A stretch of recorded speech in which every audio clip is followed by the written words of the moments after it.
নমস্কাৰ বন্ধু-বান্ধৱীসকল আৰু ছাত্ৰ-ছাত্ৰীসকল। অসমীয়া নৱবৰ্ষৰ শুভেচ্ছা জ্ঞাপন কৰিলোঁ। এতিয়া পোনে পোনে আমি আমাৰ পাঠ্য বিষয়লৈ আগবাঢ়িছোঁ। ৰস সম্পৰ্কীয় আলোচনাত স্থায়ী ভাৱৰ প্ৰকাৰ, ৰসৰ প্ৰকাৰ আৰু ব্যভিচাৰী ভাৱৰ প্ৰকাৰসমূহ আমি জনাটো প্ৰয়োজন। পূৰ্বতে কোৱা হৈছে মানুহৰ মনত যিবোৰ ভাৱ স্থায়ী ৰূপে থাকে সেই ভাৱবোৰক স্থায়ী ভাৱ বুলি কোৱা হয়। নাট্যশাস্ত্ৰকাৰ ভৰতৰ মতে এই স্থায়ী ভাৱ ৮টা। সেইকেইটা হ'ল ৰতি, হাস, সুখ, ক্ৰোধ, উৎসাহ, ভয়, জুগুপ্সা আৰু বিস্ময়। উল্লেখনীয় যে আনন্দবৰ্ধন আৰু অভিনৱগুপ্ত আদিয়ে সম বা নিৰ্বেদ নামৰ নৱম স্থায়ী ভাৱ এটাৰ কথাও ক'ব বিচাৰে। গতিকে সৰ্বমুঠ আমি ৯টা স্থায়ী ভাৱ লাভ কৰিছোঁ। এই ৯টা স্থায়ী ভাৱ সম্পৰ্কে কিছু আভাস তোমালোকক দিবলৈ যত্ন কৰা হৈছে। ৰতি, প্ৰিয়জন বা প্ৰিয় বস্তুৰ প্ৰতি ভালপোৱা বা অনুৰাগৰ যি ভাৱ তাক ৰতি বুলি কোৱা হয়। হাস, বিকৃত বেশভূষা বা অগতানুগতিক অৱস্থা একোটা দেখি মনত উদ্ভৱ হোৱা এটা বিকাৰ যিটো হাঁহি ৰূপে প্ৰকাশ পায় তাক হাস বুলি কোৱা হয়। সুখ, প্ৰিয়জন বা প্ৰিয় বস্তুৰ নাশ আৰু অনিষ্ট লাভৰ পৰা হোৱা কাতৰতাৰ কাৰণৰূপ চিত্তবৃত্তিকে সুখ বুলি কোৱা হয়। ক্ৰোধ, অনিষ্ট বস্তুৰ প্ৰতি মনৰ কঠোৰতা জগাই তুলিব পৰা চিত্তবৃত্তিক ক্ৰোধ বুলি কোৱা হয়। উৎসাহ, যিকোনো কাম কৰিবৰ কাৰণে মনক প্ৰণোদিত কৰিব পৰা চিত্তবৃত্তি বিশেষক উৎসাহ বুলি কোৱা হয়। ভয়, আসন্ন বিপদৰ পৰা পৰম অনৰ্থ হ'ব বুলি ভাবি মনত যি বিকলতা হয় সি ভয়। জুগুপ্সা অৰ্থাৎ ঘৃণা, ভাল পাব নোৱাৰা লেতেৰা বস্তু আদিৰ পৰা আঁতৰি আহিবৰ কাৰণে মনৰ যি প্ৰবৃত্তি তাক জুগুপ্সা বুলি কোৱা হয়।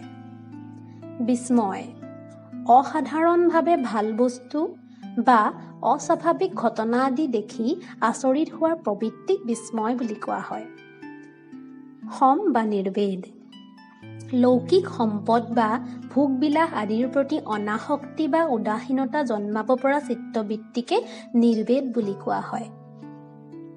এই ভাৱসমূহ আমাৰ প্ৰতিজন মানুহৰ মাজত স্থায়ী ৰূপে থাকে। কিছু কম বেছি পৰিমাণে এইবোৰ স্থায়ী ৰূপে থাকে।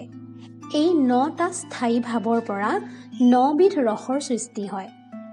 উল্লিখিত ৯বিধ স্থায়ী ভাৱৰ পৰা ক্ৰমান্বয়ে ৰতিৰ পৰা শৃংগাৰ, হাসৰ পৰা হাস্য, সুখৰ পৰা কৰুণ, ক্ৰোধৰ পৰা ৰৌদ্ৰ, উৎসাহৰ পৰা বীৰ, ভয়ৰ পৰা ভয়ানক, জুগুপ্সাৰ পৰা বিভৎস, বিস্ময়ৰ পৰা অদ্ভুত, সম বা নিৰ্বেদৰ পৰা শান্ত ৰস পোৱা যায়।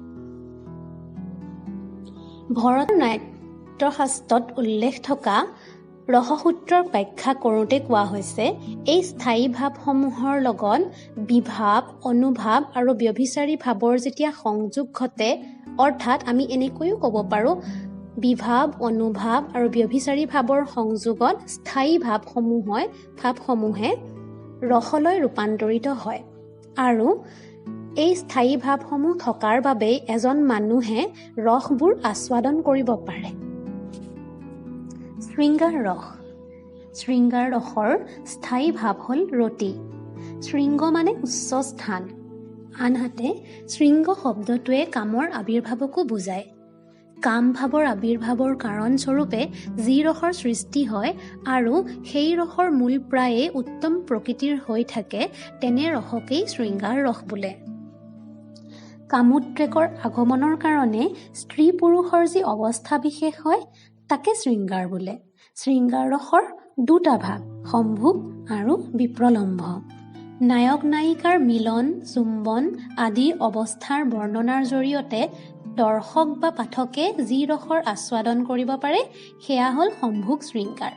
আনহাতে নায়ক নায়িকাৰ বিয়োগ অৱস্থাৰ বৰ্ণনা আৰু অভিনয়ৰ জৰিয়তে দৰ্শক পাঠক শ্ৰোতাই যি ধৰণৰ ৰসৰ আস্বাদন কৰিব পাৰে সেই ৰস হৈছে বিপ্ৰলম্ভ শৃংগাৰ।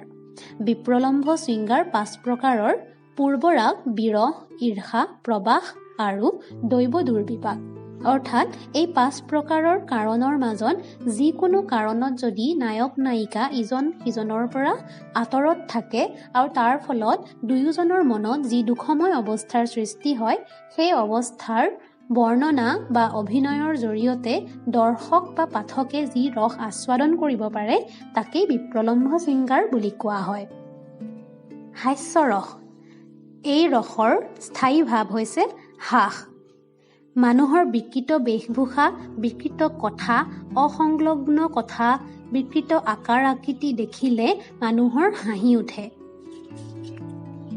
বিকৃত বেশভূষা বা সাজপাৰক আলম্বন কৰি বেশ আদিৰ দ্বাৰা বিকৃতি বা অসামঞ্জস্যৰ দ্বাৰা উদ্দীপিত হৈ দাঁত নিকটোৱা আদিৰ দ্বাৰা অনুভাৱিত হৈ শ্ৰম আলস্য আদিৰ দ্বাৰা সঞ্চাৰিত হৈ ৰসসিক্ত হৈ উঠিলে তাক হাস্যৰস বোলা হয়। উদাহৰণস্বৰূপে আমি ক'ব পাৰোঁ, ভাওনা এখন হৈ থকাৰ সময়ত, অভিনয়ৰ সময়ত যদি তাত বহুৱা এজন ওলায় আৰু সেই বহুৱা চৰিত্ৰটিয়ে যদি বিকৃত সাজপাৰ পৰিধান কৰে, তেনেহ'লে সেই বহুৱা চৰিত্ৰটোক দেখি দৰ্শকৰ মনত হাস্যৰসৰ আস্বাদন নিশ্চয়কৈ হয় আৰু দৰ্শকসকলৰ হাঁহি উঠে। কৰুণ ৰস। এই ৰসৰ স্থায়ী ভাৱ হ'ল সুখ। প্ৰিয়জনৰ অনিষ্ট প্ৰাপ্তিৰ পৰা হোৱা মানসিক কাতৰতাজনক চিত্তবৃত্তিটোৱেই সুখ। এই স্থায়ী ভাৱটোৱে যেতিয়া প্ৰিয়জনৰ গুণ আদিৰ দ্বাৰা উদ্দীপিত, ৰুদন আদিৰ দ্বাৰা অনুভাৱিত, দৈন্য মোহ আদিৰ দ্বাৰা সঞ্চাৰিত হৈ উঠে, তেতিয়া তাক কৰুণ ৰস বোলে। ৰৌদ্ৰ ৰস। ৰৌদ্ৰ ৰসৰ স্থায়ী ভাৱটি হ'ল ক্ৰোধ। প্ৰতিকূল বস্তুৰ প্ৰতি মানসিক তীক্ষ্ণতাজনক চিত্তবৃত্তিৰ নামেই হ'ল ক্ৰোধ। এই স্থায়ী ভাৱটো বৈৰী আদিক অৱলম্বন কৰি বৈৰীয়ে কৰা অপকাৰ আদিৰ দ্বাৰা উদ্দীপিত, তৰ্জন গৰ্জন কম্পন আদিৰ দ্বাৰা অনুভাৱিত, গৰ্ব অসহিষ্ণুতা আদিৰ জৰিয়তে সঞ্চাৰিত হৈ উঠিলে তাক ৰৌদ্ৰ ৰস বোলে। বীৰ ৰস। যিকোনো কাম কৰিবৰ বাবে মনত প্ৰণোদিত কৰিব পৰা চিত্তবৃত্তিটো হ'ল উৎসাহ, আৰু এই উৎসাহ হৈছে বীৰ ৰসৰ স্থায়ী ভাৱ। এই ভাৱটো প্ৰতিপক্ষ বা মহৎ কাৰ্য আদিক আলম্বন কৰি অপকাৰ বা বিপন্ন অৱস্থা আদিৰ দ্বাৰা উদ্দীপিত, প্ৰতিশোধ গ্ৰহণ বা বিপদৰ প্ৰতিকাৰ আদিৰ দ্বাৰা অনুভাৱিত, গৰ্ব বিতৰ্ক ৰোমাঞ্চিত আদিৰ দ্বাৰা সঞ্চাৰিত হৈ আচ্ছাদিত হ'লে বীৰ ৰস বোলা হয়। নাটক বা গ্ৰন্থ আদিত যুদ্ধ আদিৰ বৰ্ণনাৰ ক্ষেত্ৰত পাঠক বা দৰ্শকে সদায় বীৰ ৰসৰ আস্বাদন কৰে। ভয়ানক ৰস। ভয়ানক ৰসৰ স্থায়ী ভাৱ হৈছে ভয়। আসন্ন বিপদ দেখি মানুহৰ মনত যি বিকলতাৰ সৃষ্টি হয় তাকেই ভয় বুলি কোৱা হয়। এই ভয় স্থায়ী ভাৱটো যেতিয়া কোনো ভীষণ বস্তুক আলম্বন কৰি বিকট অৱস্থা বা কৰ্মৰ দ্বাৰা উদ্দীপিত, কম্পন পলায়ন আদিৰ দ্বাৰা অনুভাৱিত আৰু ত্ৰাস উদ্বেগ আদিৰ দ্বাৰা সঞ্চাৰিত হয়, তেতিয়া তাক ভয়ানক ৰস বোলে। উদাহৰণস্বৰূপে নাটক বা কাব্যত যদি অসুৰ বা ৰাক্ষসৰ বৰ্ণনা বা অভিনয় দেখা যায়, তেনেহ'লে দৰ্শক বা পাঠকে ভয়ানক ৰসৰ আস্বাদন কৰিব পাৰে। বিভৎস ৰস। এই ৰসৰ স্থায়ী ভাৱ হ'ল জুগুপ্সা। ভাল পাব নোৱাৰা লেতেৰা বস্তু আদিৰ পৰা আঁতৰি আহিবৰ কাৰণে মনত যি প্ৰবৃত্তিৰ সৃষ্টি হয়, সেই প্ৰবৃত্তি হ'ল ঘৃণা। এই স্থায়ী ভাৱটো ঘিণ লগা বস্তুক আলম্বন কৰি দুৰ্গন্ধ আদিৰ দ্বাৰা উদ্দীপিত, নাক কোচোৱা আদিৰ দ্বাৰা অনুভাৱিত, গ্লানি ব্যাধি আদিৰ দ্বাৰা সঞ্চাৰিত হৈ আস্বাদিত হ'লে তাক বিভৎস ৰস বোলে। অদ্ভুত ৰস। কোনো বস্তুৰ মাহাত্ম্য দেখি হোৱা চিত্তৰ বিস্তাৰজনক বৃত্তিটোৰ নামেই হ'ল বিস্ময়। ইয়াক এনেকৈও ক'ব পাৰি যে অসাধাৰণভাৱে ভাল বস্তু বা অস্বাভাৱিক ঘটনা আদি দেখি মনত যি ধৰণৰ ভাৱ সৃষ্টি হয় তাকেই বিস্ময় বুলি কোৱা হয়। এই স্থায়ী ভাৱটো যেতিয়া কোনো অস্বাভাৱিক ঘটনাৰ দ্বাৰা উদ্দীপিত, শিহৰণ চক্ষুৱা আদিৰ দ্বাৰা অনুভাৱিত, বিতৰ্ক চিন্তা আৱেগ আদিৰ দ্বাৰা সঞ্চাৰিত হয়, তেতিয়া তাক কোৱা হয় অদ্ভুত ৰস। 9 বিধ ৰসৰ শেষৰ ৰসটি হৈছে শান্ত ৰস। শান্ত ৰসৰ স্থায়ী ভাৱ হ'ল সম বা নিৰ্বেদ। ইয়াৰ অৰ্থ হ'ল বৈৰাগ্য বা লৌকিক সম্পদ বা ভোগবিলাস আদিৰ প্ৰতি সৃষ্টি হোৱা অনাসক্তি, উদাসীনতা আদি। এই স্থায়ী ভাৱটো যেতিয়া দৃশ্যমান জগতৰ বস্তুবোৰৰ অনিত্যতাক অৱলম্বন কৰি সাধুসংগ আদিৰ দ্বাৰা অনুভাৱিত ধৃতি মতি আদিৰ দ্বাৰা সঞ্চাৰিত হয় তেতিয়া তাক শান্ত ৰস বোলে। আলংকাৰিক অভিনৱগুপ্তই শান্ত ৰসটোকেই সকলো ৰসৰ ভিতৰত প্ৰধান আৰু মূল ৰস বুলি কৈছে। শান্ত ৰসৰ স্থায়ী ভাৱ সম বা তত্ত্বজ্ঞান। প্ৰকৃততে তত্ত্বজ্ঞানৰ উদয় হ'লেহে বৈৰাগ্যৰ উদয় হ'ব পাৰে।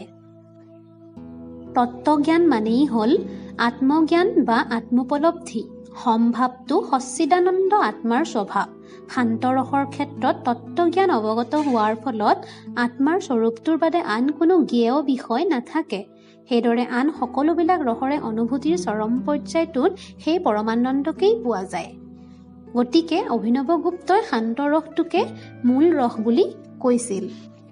ঠিক তেনেকৈ বীৰ ৰাঘৱাচাৰ্যই কৰুণ ৰসকেই একমাত্ৰ ৰস বুলি কৈছিল। তেওঁৰ মতে সকলো ৰসৰে মূল মাত্ৰ কৰুণ ৰসেই। তেওঁৰ মতে বিভাৱ আদি বেলেগ হ'লে একোটা কৰুণ ৰসেই শৃংগাৰ বীৰ আদি বিভিন্ন ৰসৰূপে ধৰা দিয়ে। সেয়ে তেওঁ মন্তব্য কৰিছিল যে শৃংগাৰ প্ৰকাশকাৰে অৰ্থাৎ ভোজৰাজে শৃংগাৰকেই একমাত্ৰ ৰস বুলি ক'লেও জীৱনত কৰুণ ৰসৰ প্ৰচুৰতা থকা হেতুকে আৰু সংসাৰ বিৰাগী সকলো ধৰণৰ লোকৰ ক্ষেত্ৰত ই সাধাৰণভাৱে বিদ্যমান হোৱাৰ বাবে কৰুণেই হ'ল একমাত্ৰ ৰস। এইখিনিতে আমি আন এটি কথাও জানিব পাৰোঁ যে ভোজৰাজে শৃংগাৰকেই একমাত্ৰ ৰস বুলি কৈছিল। উল্লিখিত ৯বিধ স্থায়ীভাৱেই বিভাৱ অনুভাৱ আৰু ব্যভিচাৰী ভাৱৰ সংযোগত ৯বিধ ৰসলৈ ৰূপান্তৰিত হয়।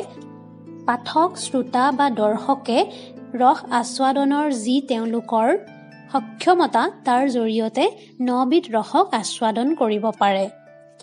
স্থায়ী ভাৱ বিভাৱ অনুভাৱ সম্পৰ্কে বহলাই আলোচনা কৰাৰ পাছত ব্যভিচাৰী ভাৱ সম্পৰ্কে কিছু কথা কোৱাৰ প্ৰয়োজন। ব্যভিচাৰী শব্দটোৰ অৰ্থ যোৱাটো খণ্ডত ইতিমধ্যে প্ৰদান কৰা হৈছে। এই ব্যভিচাৰী বা সঞ্চাৰী ভাৱ ৩৩ বিধ, যেনে নিৰ্বেদ, গ্লানি, শংকা, অসূয়া, মদ, শ্ৰম, আলস্য, দৈন্য, চিন্তা, মোহ, স্মৃতি, ধৃতি, ক্ৰীড়া, চপলতা, হৰ্ষ, আৱেগ, জড়তা, গৰ্ব, বিষাদ, ঔৎসুক্য, নিদ্ৰা, স্বপ্ন, অপম্মাৰ, প্ৰবোধ, অমৰ্ষ, অৱহিত, উগ্ৰতা, মতি, ব্যাধি, উন্মাদ, মৰণ, ত্ৰাস আৰু বিতৰ্ক। এইখিনি স্ক্ৰীণত দি দিয়া হৈছে। তোমালোকে ইয়াৰ পৰা নিশ্চয় লৈ ল'ব পাৰিবা। ধন্যবাদ।